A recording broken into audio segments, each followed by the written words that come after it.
Hey there, Psych2Goers. Welcome back to our channel where we talk about all things psychology.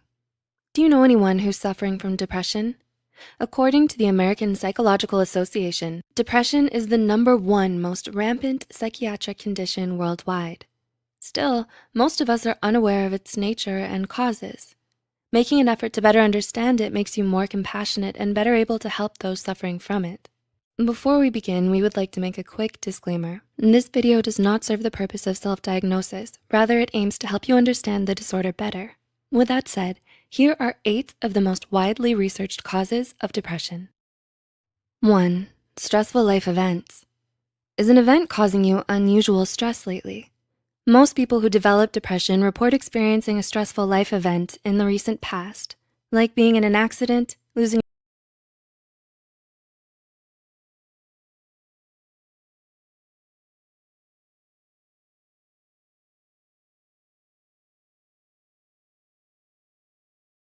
or just overreacting.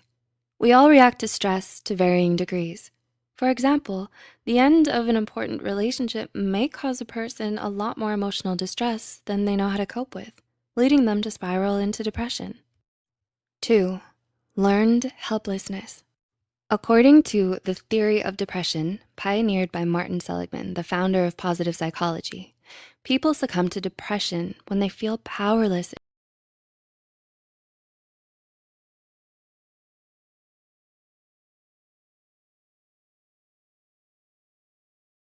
is internal. This bad thing that happened is because of me. Secondly, it's stable. This bad thing will keep happening to me. And lastly, it's global.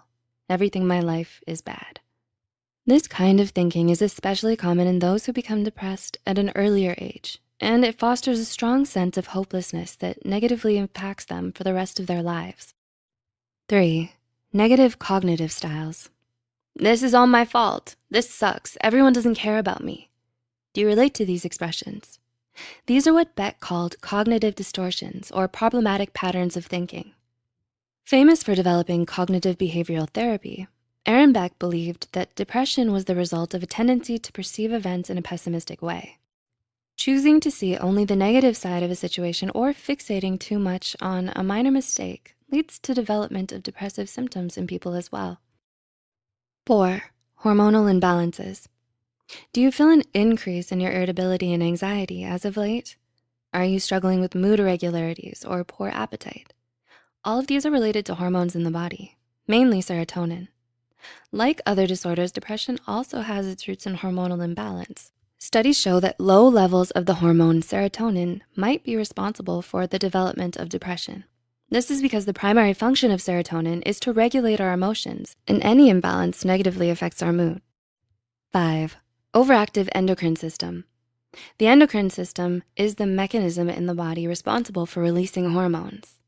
Research shows that an overactive endocrine system can result in an oversupply of stress hormones, which is common in those diagnosed with depression.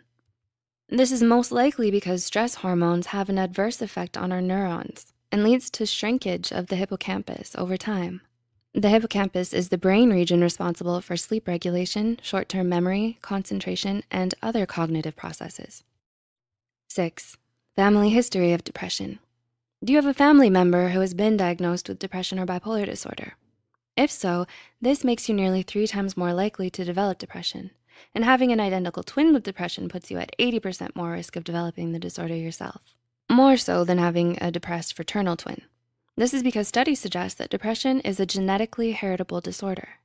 This does not, however, mean you are bound to suffer from it. It just means that you're more susceptible to it. 7. Dysfunctional home life. Growing up in an abusive family can leave a lot of psychological damage on a child. And sadly, most victims of early childhood abuse, whether it's physical, emotional, or sexual, go on to develop depression, anxiety, PTSD, and other trauma-related disorders when they get older. Coming from a broken family or being abandoned by a parent at a young age also puts the person at greater risk of depression, as well as having a parent or caregiver die when a child is still young. And 8, lack of social support. Last but certainly not least, a lack of social support is an important contributing factor to a person's depression. Having few or no close, meaningful relationships in your life makes it harder for you to be emotionally vulnerable with someone and cope with your emotions in a healthy, functional way. It leads you to feeling isolated and disconnected from those around you, fostering strong feelings of loneliness and worthlessness that could worsen into depression if left unresolved.